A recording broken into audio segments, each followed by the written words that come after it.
to the planning commission meeting for January 21st for the village of Franklin.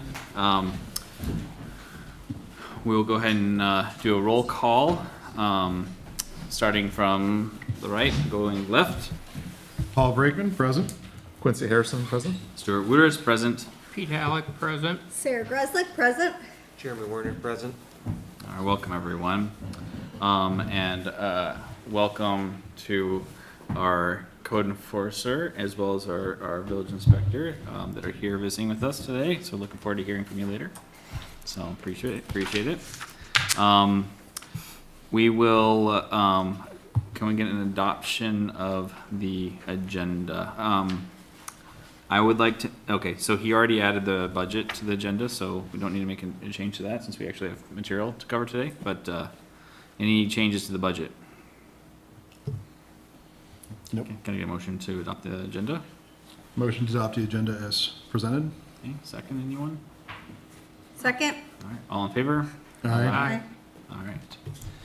All right, so let's, review minutes from last, council meeting. I did have a point for minutes from last meeting. Okay, I am not present in the roll call, but I make plenty of motions, so I need to be added to How the do you roll call. thank you. sense of that? I think there was a spelling item. SWOT analysis is SWOT, S-W-O-T, an acronym. I think it's usually all capitalized. Do we have any staff here tonight? We have representation, well, Well, yeah. it's fair being enough, recorded but- by our village, Right, right. inspector. Okay. As we need to have at least a staff member, here to record our minutes, and so, No Evan or administrator? No. Okay. What page is is your revision on? this vote, My revision? Yeah, So I think it's on page 4. Yeah, it is at the top of the page. oh, okay.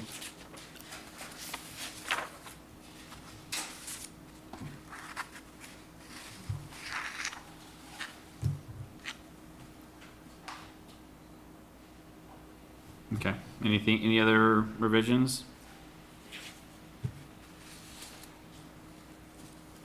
There's a few word changes, but I'm not, that didn't change the meaning, so, or just word a few things differently, but, for me at least. All right, can I get a motion to accept the minutes as amended, by, Motion to accept Paul, the minutes, Pete? motion to accept the minutes as amended. Second? all in favor? Aye.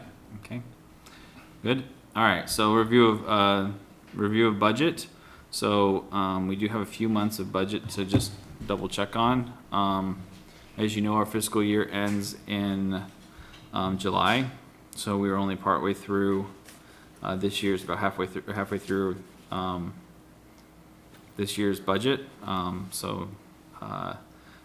Not a lot of expenses, some expenses in November for the public hearing notices. And then December, we were pretty heavy on public hearing notices, as you remember. Wasn't there going to be some investigation about if we can use a different newspaper that save money? Yes, Was that's that an a- open question with the Is that administrator. ever figured Yeah, out yet? it's a good one, you know, when you Yeah. find out. We'll ask That's, the that's pretty question. substantial for Yes. not a whole lot going on.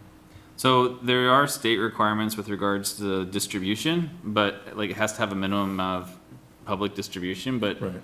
I don't know anyone in our village that receives the newspaper we announce the public hearings in. Right, So yes, might as well be an out-of-state The newspaper. State law says 300 feet, our ordinance says 1,000 feet for public hearing notices. We do put it into the Oakland Press web page. So it gets distributed to that, which is apparently now allowed because they don't actually print a newspaper anymore. Yeah. And very good, most people don't. But we do use the Oakland Press for those notifications. And they're posted here on this building, and I believe they're posted also at the library. Yeah, right. right. And those are, but the biggest cost is the Oakland Press, and I'm wondering we had talked about if the Eagle was cheaper, because it's actually probably more red. That's something you'd wanna discuss with. Which is- Evan. It came up last month. One of the Oh, last yeah, couple maybe months, this is when we have to notice the people within 1,000 feet, that that price is US associated with post that. office fee can get up there. Yes, but that's usually, these public hearings are for ordinance review, for public hearings, so it was the general broadcast, but what you're talking about is if we have, That would be zoning. a site plan review when they're, for a particular home, and, Yeah, a general ordinance revision or amendment to the ordinance just gets noticed through the normal processes. right, A specific site plan gets sent to people within. Right, right. So it's not just building related, it's also planning related, yeah. But yeah, if there is some, I mean, I guess it would take looking into the language that we're bound I think it by. was the distribution, what Right. percentage of It doesn't have to distribution be, they I mean, it might have said print media at one time. Well, Yeah. you know, we There could, is an allowance in the law that I'm aware of, or I believe, that allows to advertise a synopsis of what is going to happen. Is that correct? Yes, that's what we We do. don't have to print the whole thing out. We Right. can actually Correct. advertise a synopsis. Yeah, that's what we do. So, yeah. so we're saving some money in that regard, but at the same time, is it a distribution cost, situation? yeah, we could do some really cool stuff with the funds. Yeah, what is that, like 1,500? Well, yeah, I mean, just from this fiscal year alone, it's 17, almost 1,800, and our budget is 1,300 for public hearing notices, so, yeah. So, anyway, that's a good point. We'll have to request feedback on that for next month, to see if to give them a chance to look into an alternative. Any other questions about the budget that, you see? Only one I have in general, for us with our packet, did we request the general ledger activity report as well? No, we don't normally request it, but at the same time, I mean, it's okay in my mind to get that as well. It has a little bit more detail as to the line items. Yeah. It does have more detail with the line items, but it also includes stuff not relevant to, planning. That's why I was wondering. Well, if about it's this not, general. I mean, if the numbers total for that time period, the December time period, or, you're right, yeah, the numbers don't line up exactly, so. We didn't make we didn't make a request for that much detail.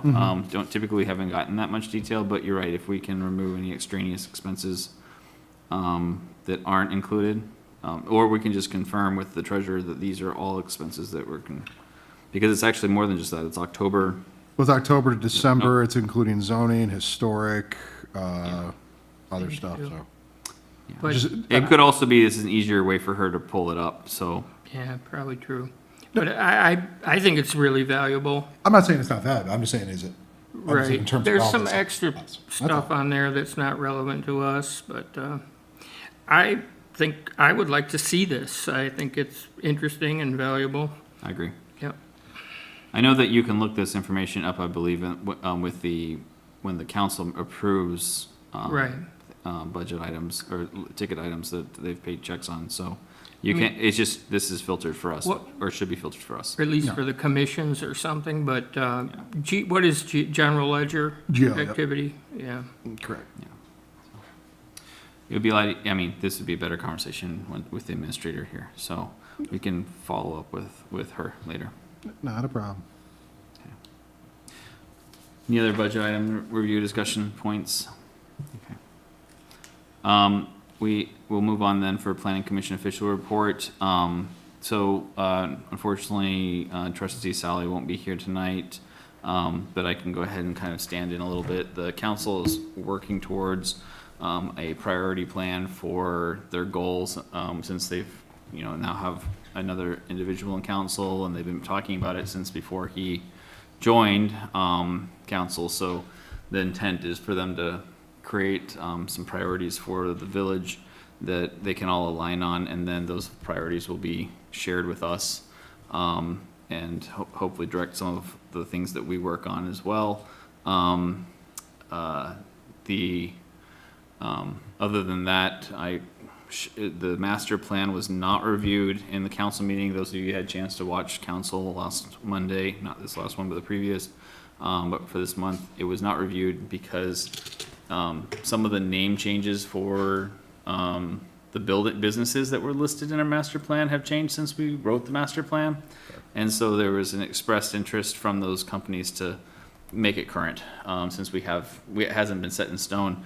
I think, Chris, did we confirm whether or not just a ledger, like a ledger update on that, on those names is all we need? Or- Well, I was supposed to hear from Rachel, I haven't yet. The only two that I was aware of were the Oyster Bar and Eatery and Sens Commons. Okay, And I've made note of those, but I sent an email to Rachel to ask her if there are any others that she was aware of that needed to be changed before I send it to our art director, because the document is in something that's called InDesign, so our art director has to make the changes now. okay. So, all right, well then, yeah, let me know. I mean, I don't think, as far as content-wise, I believe that is the only material content change that that's being requested from council, from the village administrator to update the master plan. Right. So if it doesn't, I mean, if it doesn't need to come back to us for additional approval, then, I mean, I don't think it does. I think though it's just, you know, those sort of typographical type things that need to be taken care of, and okay, it doesn't change the content at all. okay. All right, they have still similar purpose for the paragraphs that they're in anyway. So, all right, and then those are the main things I wanted to bring up. And then, so commissioners, are there any points that you would like to bring up? Sarah? I do. I took some time over the break, and I sort of revisited a lot of our past meetings, not only in planning, but I think Franklin-wide and all of the auxiliary groups and councils and committees we all sit on. And as you guys know, I'm a social worker at heart, so I really look at things with intention of like, are we doing the best by the roles we are in? And I kind of wanted to share a little bit with that in mind as we look into how we approach things in 2026, just as a village. And this is at least my perspective, and I hope maybe you agree, or I hope that. But I wanted to share a little bit about that, and just say that looking forward to this year, I want to take a moment to speak on our shared responsibility as public servants and community members, no matter what role we serve in. Whether we engage through governance, volunteer leadership, or showing up as residents and offering public comment, we are all part of the same system, and we are all neighbors. The way we engage with one another sets a tone for the civic life throughout our village and reflects who we are as a community, as well as the reputation we hold within the larger region in which we live. Our work is strongest when it's grounded in public input, guided by the master plan, and informed by respectful, thoughtful dialogue.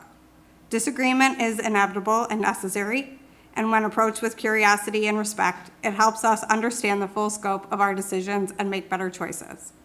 Public trust grows when processes are clear, roles are respected, and our interactions reflect the values we expect from one another. As public servants, we are responsible not only for outcomes, but for the culture and example we create along the way. Collaboration is not automatic. It requires intention. When we engage in the process together, listening and learning from one another, we gain a deeper appreciation for the time, care, and expertise each person brings. That mutual respect strengthens relationship and expands what we can achieve for the residents. The diversity of perspectives in our community is an asset. Different backgrounds, experiences, and viewpoints help us to be more proactive through the policy we create, more inclusive in our approach, and more thoughtful and kind in how our decisions affect our neighbors. Seeing one another as partners rather than adversaries makes our work stronger. And I speak for myself in that the work I know we've done collaborating with each other and other groups has been the most impactful work I have done on planning. We don't need to dwell on the challenges from the past, but we do have a responsibility to learn from them. Lessons about communication, accountability, and support for one another help our institutions stabilize and grow stronger over time. As we move into this year, it's my hope that we all can commit across all roles to strengthening collaboration, deepening the trust within ourselves and the public, our work with openness and respect. Doing so will lead to better decisions, stronger relationships, better neighbors, and a village that is well served through those entrusted to lead. I remain committed to that spirit and supporting all of those governance practices, and I think that that will help us be who we aspire to be as a village. Thank you. Very good. Yeah, hear, hear. Any other comments? It's hard to follow that. Thank you, sir. Zoning liaison, do you mind standing in for Linda and give a report on what happened in the last zoning meeting, Bill? Do you mind standing? It's easy, it might be easier for them to hear you on the camera. Thanks, I sorry. don't mind at all.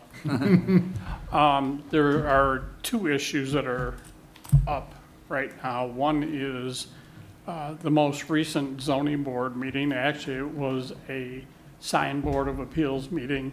The Sens Commons ground sign did not meet the ordinance, so it was denied, which is what I do. It went to, at the last Historic District Commission meeting, went there, they blessed it. Then it goes to and went to the zoning, or sign board of appeals, of which it did get approved by them. It met the criteria for having extenuating circumstances around where the sign was to go, like there was no place to put it. So they did grant that variance. So that's what happened with those two. I attend both of those groups every month, or when they have meetings anyway. The other issue that was dealt with by the Historic District Commission is we had an application for the demolition of a house on Inkster Road, 30430, which is on the southern part. It's like 3 lots north of the south boundary line for Franklin. Went to the Historic District Commission. They found it had no historic value and recommended its approval. That is now on its way to the Village Council, which will hear this on February the 9th. Okay. Once they approve it, because the applicant has met all the standards set forth. They actually turned in a really nice application for it, pictures, all the appropriate documentation. It's a KJKIZY company. They're actually building a house, if you drive down Franklin Road, just south of Portland. They're building one of those houses there right now. It's a builder in the area, and they do really nice work, but he has supplied the appropriate information. I suspect that the village council should have no issue with it, but that's their decision, obviously. Once that's approved, they're gonna move forward. The intent there is to build a new house on that property. There are separate or individual owners of that property. It's not just a builder. So they will be building a house for the owners. And the indication was that it will most likely be of a Tudor style or something more of a conservative type, not a contemporary white box window building. So Do you know why it went to the Historic Commission? every demolition, by ordinance, every demolition permit where a building is reduced, the square footage of the building is reduced by 50% or more over a period of time is required to follow the process. Okay. Do you know what year that house was built that's being Don't demolished? recall. I don't recall. I think it's one of the 50s ranches. Is that right? It's kind of a ranch. There's a couple right in that row there that were one of the, or of the 50 ranch Yeah, vintage, but it really had no historic value per se. right. What was what was it height off the ground that you had to vary on on the sign issue? No, the sign was set back. Oh, yeah. The ordinance says that a ground sign is required to be 5 feet from the property line. Right. And on that property, the actual property line is the building side of the sidewalk. In other words, you can pretty much find out where the property line is because the sidewalk runs right down that line. Well, if you're familiar with that building, which probably most of you are, you probably drive by it all the time, there's 2 split rail fences that are in the green belt, or, well, I guess it's a green belt. That's the technical term for it. I think it has wood chips walking in path. it, but either way, that whole space is barely 3 foot wide. So to meet the 5 foot setback, the sign would have to be actually put in the first parking space. Okay. So they would lose a parking space. And the zoning board of appeals felt that, I mean, it wasn't a self-created issue, but it was kind of a hardship for the property in that they met the requirements to indicate that there was a purpose for the variance. Thank you. So, I appreciate it. all right? And now we can open up to public comments. We don't really have anyone in the public, unfortunately. But they are always welcome. Please come to our meetings. We're not live on YouTube, are we? We are not, no. Well, they're all gonna be watching it on YouTube later. So. Yes, please come. It's. Oh, we are? Even better. Okay, thank you for confirming. Hey, Village. Yay. Shout out to my mom. I'll ask later. When did that change over? Okay, so no public comments, we'll close public comments. So now we go to old business. McKenna sent us a memo with regards to the request we had of prioritizing, grouping, and helping us to determine where to start our nuisance and blight abatement ordinances. Chris, do you mind just giving an overview for? Right. Yeah, I'm gonna direct my comments, focus my comments on pages 1 and 6. But basically, you'll recall at the December meeting, we received a document in which 5 of the village trustees had noted whether ordinance revisions are warranted to address the nuisances we have been discussing. And I have revised the table from my previous letter by adding 2 columns. The 5th column in the table indicates the number of yes votes each nuisance received. Nuisances that received 4 or 5 yes votes are shaded in yellow. And the 6th column categorizes each nuisance, so be it safety, environmental, or visual. So now there's a degree of uncertainty when interpreting the village council's rankings. For example, when a trustee noted no action was needed, did the trustee mean that he or she was satisfied with the current regulations, or did the trustee mean that he or she did not want the particular nuisance addressed in the code? Also, I noted that there apparently was a misunderstanding with respect to dumpsters. This issue applies only to commercial dumpsters, or was meant to, but I believe the village council members may have thought it applied to residential trash receptacles as well. So in the table, when I revised the table, I added the word commercial for clarification. Now, rather than go through the whole table and talk about each of the shaded elements in the table, I'd like to turn your attention to page 6, which outlines the conclusions. Based on the information provided in the table, I suggest that the Plan Commission should focus on the following nuisances. Number 16, which is the existence of a no longer habitable dwelling, and number 17, incomplete construction, are safety and visual concerns that are related and should be addressed together. So I think because these are safety issues, I think those are important. And those were both ranked 4 or 5. And so they're top concerns.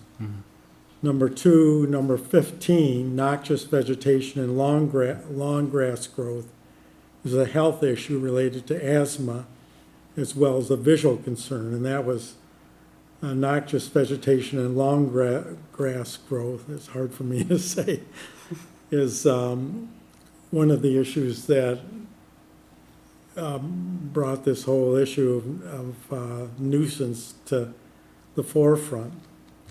Then number 22, hazardous material incidents is an important one, is both a health and safety concern. Number 6, storage of building materials. Number 7, litter. And number 8, accumulation of rubbish or garbage should be addressed as a group. They're all related, are similar issues. And these are all visual concerns that can evolve into health and safety concerns. But they start out as visual concerns. Number 1, inoperable junk or abandoned motor vehicles. And number 2, inoperable recreation vehicles, equipment, and watercraft. Number 4, inoperable machinery and equipment should be addressed as a group. They're related. These are visual concerns, but they're also environmental concerns because these sorts of things raise concern about leaking oil and other fluids, and they're also safety concerns. And then finally, number 14, pollution of any lake, stream, or well is a health and environmental concern.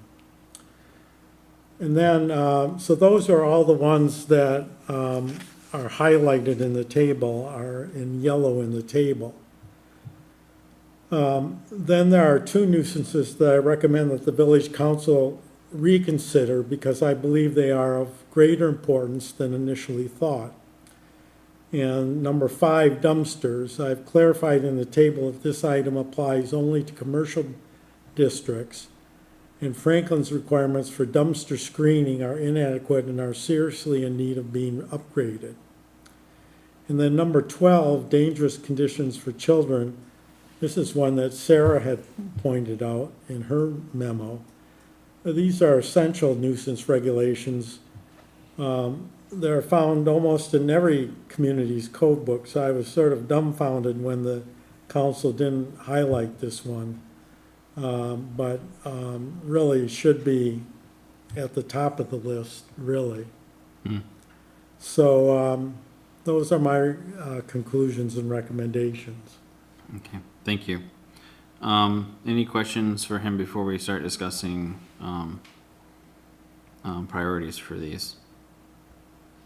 So is it, I guess what is your thought on the, are we looking at language, specific language? Some of these would require understanding the language that we would add for, say, dumpster screening. Yeah, all of them would require revisions to the ordinance in order to accomplish what we want to accomplish. Well, but many of them do refer to ordinances that exist already, so this is covered in these areas. Are some of them adequate, or do they all need to be embellished? They all need to be embellished, Okay. yes.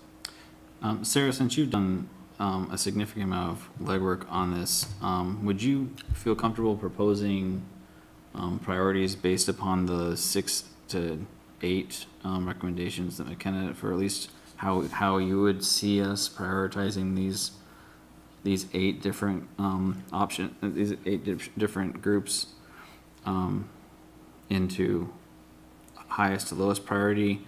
We can talk about complexity, whether or not it's an easy change or not an easy change, but at least first I'd like to at least kind of get an idea of what what the work you've done already, would how you would prioritize it, if you feel comfortable sharing? Yeah, so this was done before Chris's clarification on a couple of those items, but this is how I think he also interpreted sort of the same document. We both looked at how those 5 rating systems went, and then I also compared what our village's current standing policies and ordinances are on these items, comparing them to very similarly run or sized neighborhoods near us. I looked at Bingham Farms, Pleasant Ridge, and Milford, and just in their language of these things. So on right after Chris's page 6, I have based on those reviewing of all of that,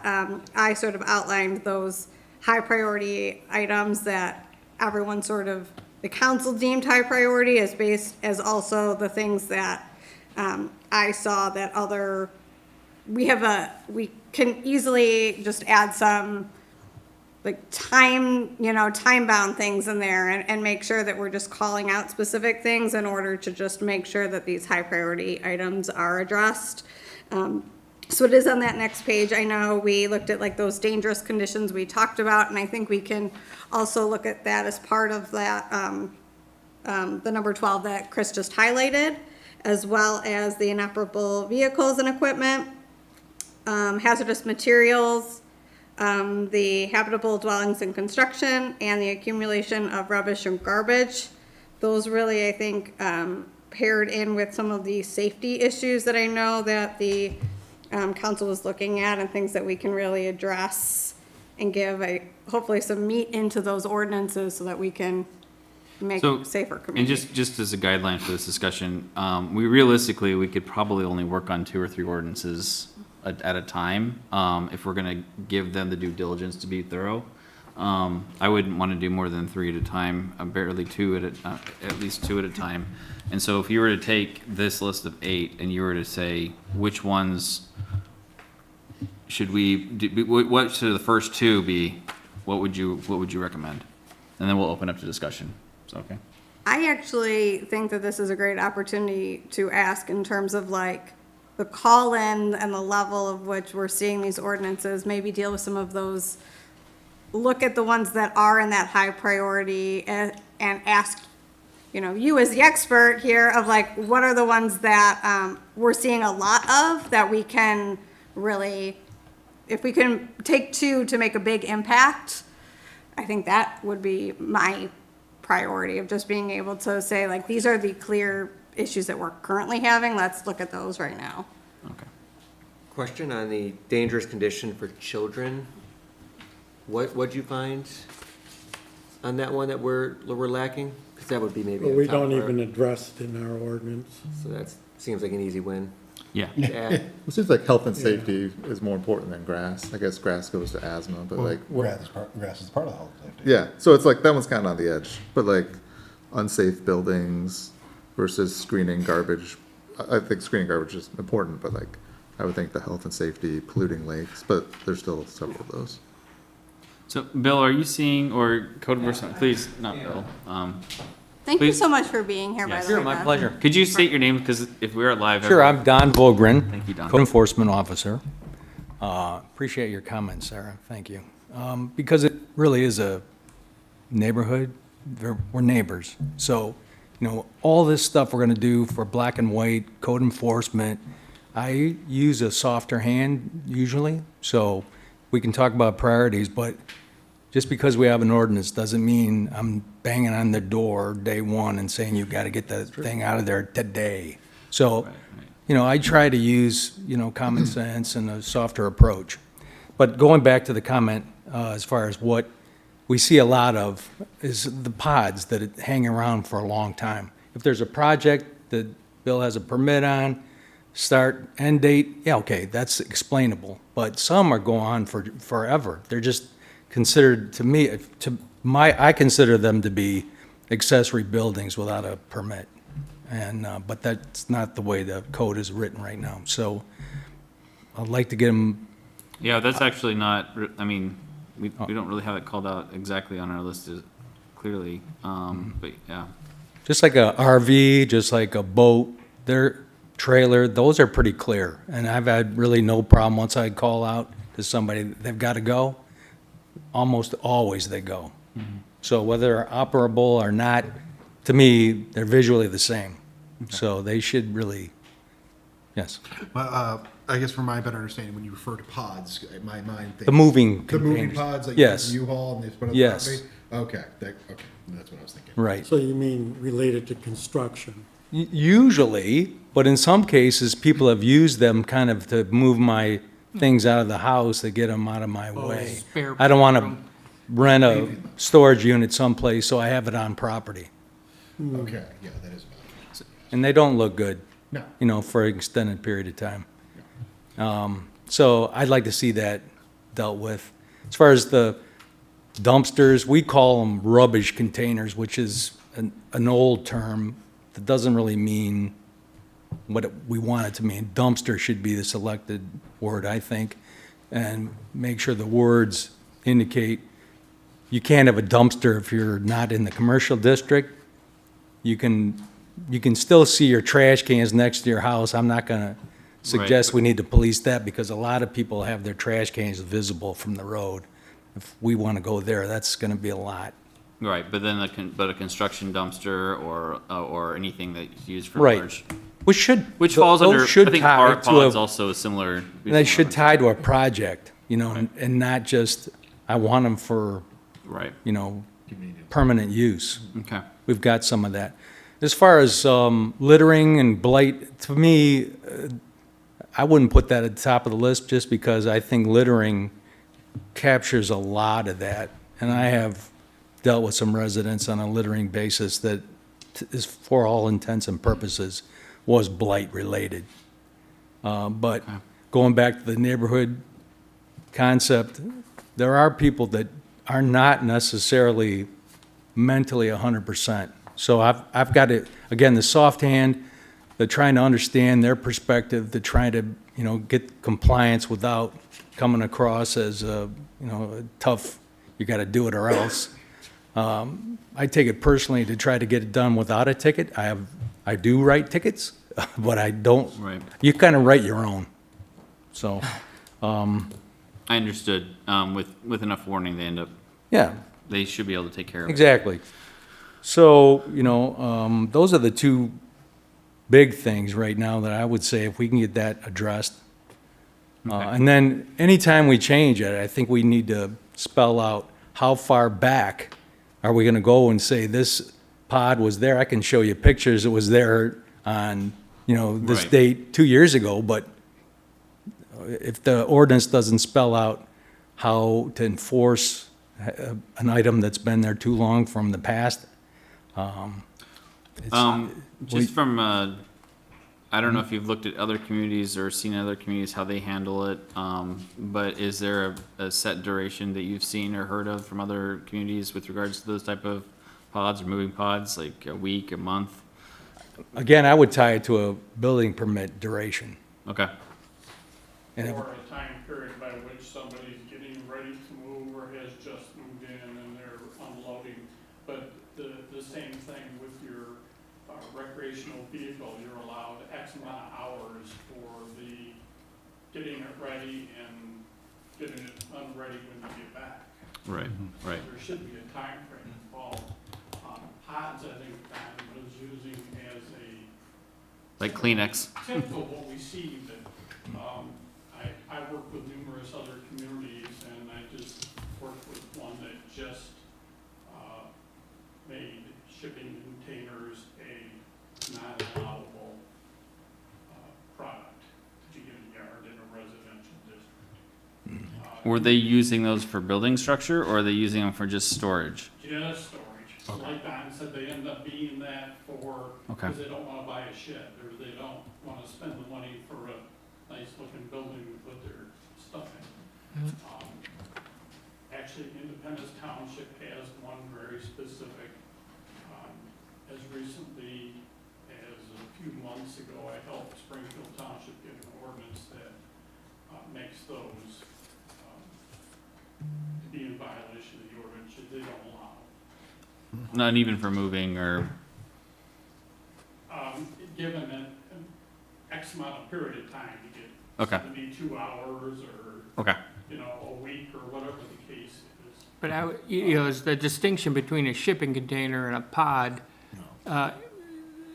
did they make that distinction? I guess, because, you know, the shipping containers, They put it in one group, okay. and they give it X amount of time to be there, and then it's. Okay. Right, because I would think here we wouldn't, generally, there's no reason to have a shipping container. Well, if you you- know, it's really funny, some people, you wouldn't think it, but if you don't spell it out, Right. Yeah. people do it, and then once you get them, how do you get rid of them, like I'm saying? You know, we've got them that have been out there, the pods have been there. I mean, eventually, you gotta pay for that pod, so I'm sure at one Right. point in time in the future, you're gonna wanna do something with it. Right, but at the same time, if you don't pay for your storage unit, they end up disposing of your things anyway. If it's sitting in your property, then We had to come get it. we've got to come get it. But I think it'd be good to spell it out, make it clear what we're talking about, what it means, and define what the possibilities are. I mean, we charge for building permits, Right. so in this case, we might consider a fee for that pod to sit on your property, so much a month, times whatever number of pods. Basically, you know, we could write a ticket, get $150 ticket, $200 ticket. But if you can get there with a fee, that might help police it too. Okay. What would you say that is the, you know, number of pods we have in the village at any? I would say probably 10. Wow. Oh, Ish. That's, wow, that's more than I thought. I've only seen one. I think I have two just in my neighborhood. And one I can see from my front yard in someone else's neighborhood. Like, so Wow. that's three I can see Yeah. just Okay. within. All right. Fair enough. Those don't really fall under any of the categories. I know, so here. that's what I was gonna Yeah. ask you. So, can you, say what the, where did you say you guys did that ordinance for? So I can look that up. Our spring. Independence Township? Independence? I wanna, Springfield, they both Okay. have ordinances that deal with. So we need to bring that to council, is that something you would? Yeah, share with I'd them? bring it to council as something, I mean, well, council has already mentioned to me, is on the side, but not in council meeting to discuss pods. So, But that we could potentially add this to the. but we list. could add it to the, I feel safe adding it to the list, and bringing it to them and saying this is one of the first priorities we take on. I don't feel like they would have any problem with us focusing on that. It seems like low hanging fruit for the most part. And I will know by the next meeting whether or not they reject it as a priority. So, I'm okay with that. Is that our number one priority though? Or do we want to also do the number 12, dangerous conditions for children? And that might take a while, because I think there's gonna be some researching that's going along. But that could be, we could do those in parallel. What kind of things are we talking about? What does that mean? So for example, if you have a swimming pool and. That's already covered. Okay. But We what have if it's rain- fencing or, you know, the appropriate Everything cover. By state law. Everything from refrigerators or containers that are left out that children can get into, or to excavations, to Right. anything that is attractive to children that is dangerous to them. Because I know that our neighbor that's doing construction and have excavated a significant amount of land out there, and made huge holes, they have it completely fenced in, though not very well, but there is a fence that exists. That's part of building code though, I believe. Yeah, it's not part of the building code, but it was something that the fence ordinance did address. Yeah, The fence we added ordinance that. says you can't have open excavations without protecting it. It didn't really define what that means. And I mean, I've kind of taken it upon myself, if you get a long-term construction project, fence the property and you can rent fencing. Yes. And for short-term or real quick additions or that type of thing, at least at minimum, a snow fence around that area, at least to try to protect it from kids. Right. So right now, On a all we, long-term basis, it's going to be regular chain link type fencing, which the ordinance does allow. so right now it's only for excavated holes. Yep. We gotta have a fence for an excavated hole, but not for a work site. Technically, after the backfill is done and the house has doors and is secured so that it can't just be wandered into, I think that meets the intent of what the ordinance meant about excavations and open hole and that type of stuff. But it doesn't account for an open, house is being framed and is open to the elements. Oh, it needs to be fenced Yeah. until such time as they can put doors and locks on it. All right, so I mean, we have that protection now, yeah. Because I would say too, I think it's illegal to put a refrigerator out at your trash with a Well, door on not, The door off it, you Right, have to take the door. right. where does it say that in our ordinance? I think I it's a don't think it state, does. I thought it was a state It may law. not. I don't think it does in our ordinance. Okay. I think, It's lacking in our ordinance. I think maybe the smart thing is that we keep this one as a high priority one for us, but we take the time, like, to look at all of those other pieces of defining that. Like, this may be like one kind of that you said, Stuart, of that it has to be ongoing, that we call it out and maybe find all of those little instances within our ordinances and sort of bundle them all together in like a space to just call it out very clearly, because we know that other municipalities do that in a very specific way of like, hey, we're just covering our bases here for them, and maybe that's one we just keep going back to and sort of refining what that looks like based on what we already have, and then look at sort of some of those other examples, as Chris pointed out, that other places do this, we just aren't doing it in this way, and maybe we can sort of beef that up a little bit and just call it out separately, but maybe that one is just like ongoing as we sort of keep looking at it, and I'm happy to sort of keep diving into that.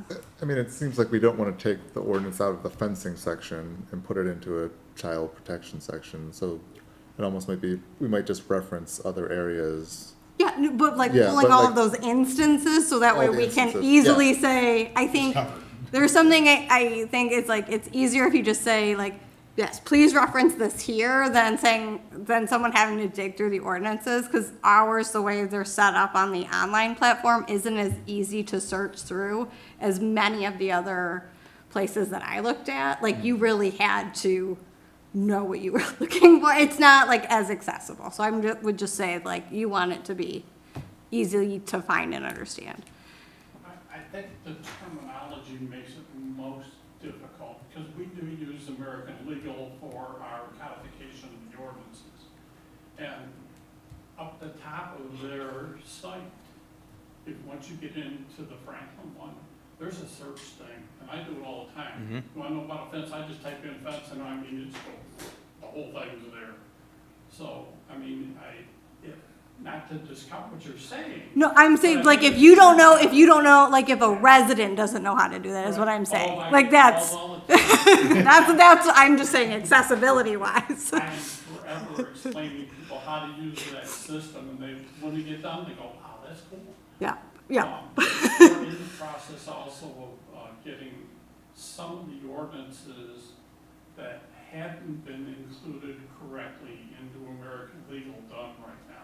There's a couple that lack, but Evan and I are working together to get that straightened around and get that online like it should be. So, Because I get calls all the time, people go, this is what it says, and I'm going, yeah, but that's not the ordinance that got passed, so we're working on that. Okay.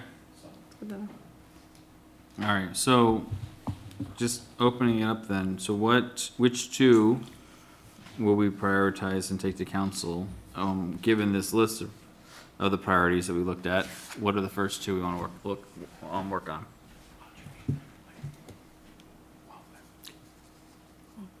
I guess, It sounds like, go ahead, Paul. no, sorry, Pete. Well, it looks like the sound of adding pods Okay. is important. I guess from the understanding of dumpsters as well, might be a good addition. And for probably the last one being hazardous materials. Okay, This is my opinion, first top three. We have a noxious weed ordinance right now. Yeah, but Right. there's concerns about the Right, height of weeds, and Yeah. there's problems with it. I mean, there's a lot of people do no mow May as well, though. yeah, we have an 8-inch requirement. However, there's a number of lots that aren't cut and manicured like lawns. So we're essentially, So- Knox vegetation needs a review more than a rewrite. But, yeah, and then, because before Don got here, I did some of that enforcement. And it gets tricky, because, yeah, a yard that's manicured, cut, and all that, okay, that's easy. But when you have a house on the edge of a hill that the people don't cut it, the natural vegetation grows, Yeah. Right. and Well, something like that. And for the last, I don't know, since I moved in, pretty much the last 9 years, the village has been sending emails, and for a long time, it was sending emails about the virtues of a rain garden, and how having increased vegetation growth actually improves capture of water for your well and for vegetation in and the health of the aquifers that we have, and the pollinators in the area. So there's a little bit of contradiction with regards to how we would tackle that with regards to priorities I or have a interpretation. question on that too, just like the manicured, perfectly looking lawn and the chemicals that they dump onto those lawns that seep into the water that we're drinking from the well, which is, Right. I mean, Yeah. we should ban those manicured lawns and all the chemicals and, Well, I've been here for 22 years. And when I first got here, the village was very strict about making sure that you didn't fertilize within 50 or 75 feet of the river. Yeah. They were very protective of that, which made perfect sense. I don't know that there was an ordinance that said you couldn't, but they Yeah. were very active to make sure that that didn't happen. Right, yeah. That's, I mean, our watershed, you know, and it wouldn't necessarily have to be everyone in the village, but the folks who you can demonstrate have, you know, drainage paths into the watershed. You know, I know it didn't get a ton of votes, but to me, that's a pretty big one. And the well issue, you know, I'm not sure that fertilizer makes its way into the water table, actually, but, Surface water for sure. pardon me? It does go into surface water for sure. Certainly in the groundwater, but I don't know that it gets into the aquifer. I mean, we have shallow wells. I know we have 30-foot wells in places, old ones, so who knows what water they're pulling in. But, yeah, I mean, I guess, Bill, you're, like, we probably never had an ordinance, but I don't know, it must have been something And that, very active to. discourage Very it. active watershed group that was here for a long time that really promoted not to do that. Right, It may be something that you do need an ordinance or something, but the whole village is a watershed to the Rouge River. yeah. Yes. Yeah, I mean, no matter where you go, it's got numerous different ways to get there because we have the wetlands map that shows exactly how that happens. yeah, yeah. And it all ends up going under Telegraph Road down Right. there. Yeah, at, or- Helmandale and. There's other away it goes drains. from there. Yeah, yeah. So, Quincy, do you have your top 3 priorities that you would I like to mean, share? I would think my top 3 priorities would be to get the ones out of the way that are the easiest. I think these discussions about the children is gonna be really tough. I think suing some of the pollution things could be tough. I think spring is around the corner, might be nice to get grass out of the way. We could get, if there's already some great examples for these sheds and pods, that could get knocked out of the way. Maybe tie that in with abandoned vehicles. So we would kind of do a few of those and kind of get those, because an abandoned vehicle, an abandoned building, you know, we could work those out and do grass at the same time. But I think we could get just lost in discussion on some of these and just not get, spring's around the corner, it'd be nice to have people have those things done, but Okay, those would be my thoughts. thank you. Pete? So, pods seems like an easy one and something that has come along in recent years. And I guess, I think the children one is hard, but, I mean, who can oppose it? But it just seems like, what will that amount to that we don't already have in there? So, and I guess my third one is, like, number 14 says pollution of any lake, stream, or well. And then we have one that specifically is 25 says fertilizer. So I guess those are my other 2 that I think are important. Okay, thank you. Sarah? I think the pods is a good one, and then I think the construction and the incomplete construction is a good one to do, especially coming up where we know that that's going to come up in the spring with people doing it. I know I can look around many places that construction's been going on in that, same house for years and hasn't moved. And I think maybe we look at that of what that could look like or what that's supposed to look like, or how can we help our residents really figure that out. That's true. I add to that, just for input, that construction that has a building permit issued to it then falls under the governance of the building code, which is actually a state law. So as long as that building code is active, I think you'll find it pretty hard to pass an ordinance to make something happen with that. I agree, some of these projects take a long time, but some of these projects are complicated. Some of these houses being built in Franklin are equal to any commercial building I've ever seen. So, My point on it was, I know that there are many construction zones where the neighbors are just looking at a porta potty for years because they just haven't finished it. And it's not that they can't live there, it's just that it just keeps going on and on and on. And I think we need to look at okay, what can we do to help be good neighbors? What are those sort of pieces? That's kind of how I'm looking I at it. talk to builders all the time. I can tell you 2 or 3 of them right now. I know which ones you're probably talking about. The house on Fair Road. At the corner of East. Yeah. That house is, for the most part, complete, except for the owners will not tell the builder what kitchen cabinets they want. And I can't issue a certificate to occupy a house that doesn't have a kitchen. And as long as they continue to make some progress, it doesn't have to be a lot by code, but as long as they continue to show progress, I can't invalidate their permit. Yeah. Now, if a project is totally abandoned, like nobody's around, that permit's still active for 180 days. That's 6 months. And I can't undo it until that time. And then what we end up with is a house that doesn't have a permit on it, and then what do we do with the house? Okay, trust me, I encourage these builders to get these things done, and actually the ones I talk to, they would love to get done, because they'll get paid, and they'll be on their way. So, Right. it's a quandary. And I don't disagree with not wanting to look at it. But you take the house on 13 Mile. The seizure? It's a running joke in our. We're on 15 years now for that It's one? actually a joke here. Yeah. However, it's been through multiple phases. Yeah. We're finally fortunate enough that a village resident is actually having it finished, albeit taking forever to get in and done too. But you'd be surprised what's in that house. That house is one of the houses that I was referring to that is complicated enough to be a commercial building. Right. That house has a 25-foot deep basement. Wow. As well as a couple others with basketball courts and swimming pools, infinity edge swimming pools, and I could go on, but it's taken that long to get it done. So I empathize with the neighbors and have to look at it, I really do. I mean, but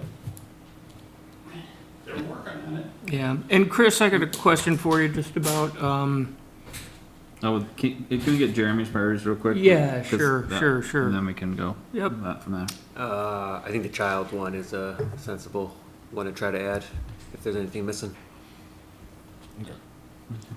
So just, that's, okay. All right, cool. Okay. So, yeah, my question was just when we have a building code or a state code, what is it, the IRC? I'm not sure what our code is, the residential building code. Residential, yeah. Our ordinances, can they basically add on to those? Like if we wanted to say something? No, you can't supersede the Michigan building. Right. So even if we wanted to try to get language. To have it changed, but good luck. Right. I mean, I guess, yeah. I mean, Really, that wouldn't be practical. you'll be taken to court and you will lose. So, You have to go to, what body do you have to go You have to go to to? the Bureau of Construction Code. Yeah. right, Construction that's code. okay, we're not gonna pursue that activity. Sorry. Shouldn't we vote on it? No, well, I mean. I'm kidding, I'm let- kidding. It sounds like there's more details that we have to figure out right now, and we'd have to navigate that more in depth. I'd rather come more prepared to make that decision with more information than discussing it right now in here in this meeting. Based on what I understand, and that I think would be comfortable taking to council, and from your input as well, I would consider that the pods, I'll raise that as one of the options and make that part of number 5 from conclusions, which is the including inoperable junk, abandoned motor vehicles, number 2, recreational vehicles, and number 4. I think those lump pretty well together potentially, as being something that's an eyesore that sits on the outside of the building of a home or structure, and can be, it's all going in the same location in the ordinance anyway. Since all of these nuisance and blight ordinances will go into the same section eventually anyway. So I think that made sense to me. And then, the noxious vegetation and lawn growth, that one, I think we need some clarity from council, but I think that could be something we could get at least clarity on, get started with council, what that means. And then for me, I think number 6, 14, or number 14, which is 6 on the conclusions of pollution, health, and environment concerns. Does anyone have any objections to those 3 being our final decision, or do we need an arm wrestle, or what? Or is there anything else that I'm I missing? think that's good. I think what I didn't quite Was that 3 understand. or 4? You wanted to include pods with number 5? Yes. Yeah, Oh, positive 5. okay. And then, but group 4 and 5 together, you said? No, sorry, no. It would be conclusion number 5 would also include. Oh, it Pods. includes number 4 on the, is that what you were saying? Yes. Okay, gotcha. So yeah, so conclusion number 5 would also include pods. Okay. And then we would do conclusion number 6, which is the pollution of any lakes, streams, or wells. And then also the number 2, in preparation of spring, with regards to final direction from council on what do we want to do? Do we want to have, do we want to do rain gardens? Do we want to do long lawns? How do we give guidance to our villagers as to what is appropriate and what is not? I mean, is the pollution of waters going to go as far as, I know the issue of artificial turf has come up before things, so like, I mean, how far is that going to expand into, like, asphalt driveways could be just as bad, like, I mean, That's true. I think that would be very important, but it just, we would need to have some sort of boundary, like, do we want to have, are we talking like within a certain distance of a waterway, or within, I don't know, it just seems like that one could just take forever. I guess the, You could- understanding our water quality might be, I mean, do we have water quality issues? Do we have? that's what I'm Do we have saying, certain right? pollutants? It sounds like, I you don't know, know. I know there are people who love to fertilize their lawns, you know, Yeah. it's their right to fertilize their lawns and have green grass. You know, boy, I don't see it as being draconian, but, I mean, I grew up when, you know, we used to swim in Walnut Lake, it was wonderful, and somewhere in the 70s, we got like E. coli outbreaks. And, you know, it happened when all these neighborhoods went up. It might also have been a sewage pumping station, I don't even know. But trying to understand that a little, and then we could decide. Yeah, I just don't know what the issues that we have with water. Yeah, I mean, nitrogen water- is I a think of more. huge, I was thinking more fertilizer and what Right, so I mean, that, how we're polluting it's surface just, you water. could expand it into Right. anything. So Would be the only is help. there another one besides number 6? So I've already got number 2 from conclusions and number 5 from conclusions, which also includes pods. Is there another one, or do you want to sit with those 2 for right now, mull it over a little I bit, mean, and do then you add want a to third? ask council what they think about 6? Are there any issues that specific issues that they're aware of? Okay. Because they said that was important, but like, I don't know if the issue is turf, or is the issue fertilizer, Okay. or is the issue 'cause if the old issue's septic turf- tanks? We can raise it or with them. what the problem is, I don't know. Yeah. I agree with you, because if the issue's turf, we can literally tell them we already addressed that over 6 months last year. Right. So we just need to know what Well, that issue is. I mean, we looked at something Okay. that you I think could that would- easily say was Addressed. bordering on minutia. Yeah. PFAS is very significant, but everywhere that I'm aware of, it's all around industrial plants. It's like it's not happening in the neighborhoods. But I guess, you know, there's no harm. There is some element of, because I do believe, if you look at the number of votes, you know, everyone, by and large, agreed on that. But I guess you would basically be running this by them and seeing, you know, if they want to guide us in a certain direction. Is that Yep. fair to say? Yeah. Yeah. Does So you anyone know could bring what, up all the items that you had mentioned. I thought that was a good list. does anyone know what section 1048.06 focuses on? Because that's the pollution one. I can look it up. It's in the regulatory part of the ordinance. Yeah. Somewhere. Because that might give us some guidance, I guess, on, So this would be mostly strengthening that ordinance, right? Right. Yes, so what's the focus of that ordinance, I guess? I'm not sure.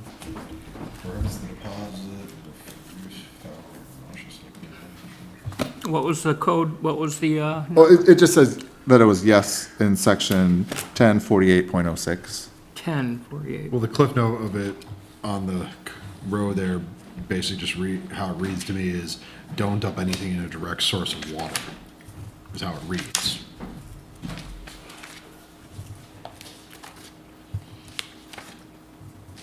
Yeah, there's a lot of stuff in there. I mean, I think, Bill, one of you and I have talked about 1048, notification of spills, We're almost there. suspension of stormwater. Stormwater management, Yeah, but something, Bill, you and I talked about was the discharge of water softening systems. yeah. You know, I'd love to understand it better, but we really don't have a good way to discharge our, and I think there's widespread, you know, One is that the ordinance, under the sewer ordinance, doesn't allow you to take your water softener discharge and put it into the grinder system, right, right, because that's not wastewater. yeah. It has Salt sulfur water. And you're really content, not- But it isn't wastewater, so you Yeah. can't put it in there. And you really can't put it on your lawn, well, 10. you can't put, you don't wanna put it into the river. And if you put it on your lawn, it'll probably kill your lawn, but it may not. Actually, mine doesn't, but Right, right. mine gets pumped out. But I- with a sump pump, there's enough water that it gets Diluted. diluted enough that it doesn't have a problem. But Right, I'm not saying that that couldn't happen, because it can, Yeah. but Ten- water softeners are a real problem, because how do you desalinate that water before you throw it outside? yeah, You know, that's a whole process in and of itself, yep. so. 1048.06 is titled Discharge Prohibitions. Prohibition of illegal discharges. And it talks about discharge and flows from firefighting activities. Discharges, let's see, dye testing, MPDS permits.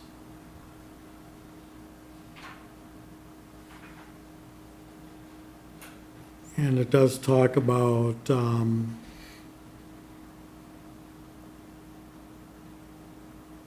water line flushing, discharges from potable water sources, landscape irrigation runoff, lawn watering and irrigation waters. So that could be the fertilizing Yeah. runoff. Pool water, is that in there? Car washing, doesn't say anything about pool water. It's We a do, but, Dechlorinized pool, yeah. swimming pool Oh, yeah, it water. does say dechlorinated swimming pool water. I think our ordinance says you have to have a permit for pool discharges, which is not true according to the state. Oh, okay. There's guidance around how to do it safely, but there's not a requirement for a permit as long as the pool's residential. Commercial, yeah, you have to have a permit. Well, I mean, it says, yeah, it does say without a, I don't know what NPDES permit authorization is. So maybe ask council if there's any specific sections or portions of that section Right. that they want us to focus on. Because I mean, that was, you said firefighting runoff and like, I mean, it's like everything. Yeah. Right, That would be, well, I mean, that, we Yeah, just don't want to okay. spin our wheels that Okay. way, but yeah. I think that's reasonable. Any questions or concerns about that? Those three? Okay, cool. I don't think we need a motion because we're just getting clarification from council. So, if you'd like, I'll summarize that in my letter. Yes, please.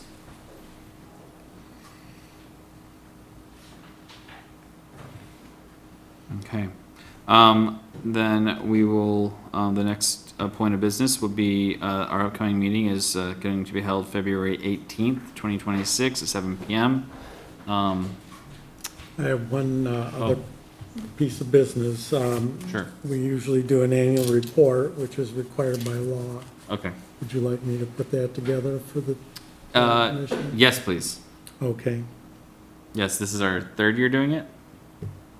We've done it, I think Sarah did it for a few years before me. Yeah, I think that's right. I've just been here so long. It feels like it's only been a year since Sarah was here. It seemed like we just did one, didn't we? Well, last year we did one. Yeah, we did it every year. Annual report. Yeah. I think we just did this last year.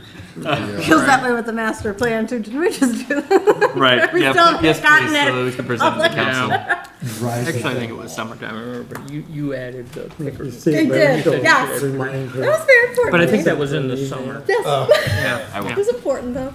All right. So, Appreciated that, yeah. do we need a motion to adjourn? Wait, real quick. Okay. Can we get our, I don't know when I bring this up in our agenda, can we get our packets printed again? Like, I feel like we went back to virtual, and I feel like now we're all just staring at our phones trying to like follow it. Is there a way? So, what I would recommend is if you want it printed, let Evan know ahead of time for it to be printed. Okay, I I know that's pre- how I- our practice was, and then it stopped, and I was just like, did we? He asked us a couple times ago, maybe. I think one is a cost saving thing to not Get print. it, I get it, but like, I hate that we're all just staring down.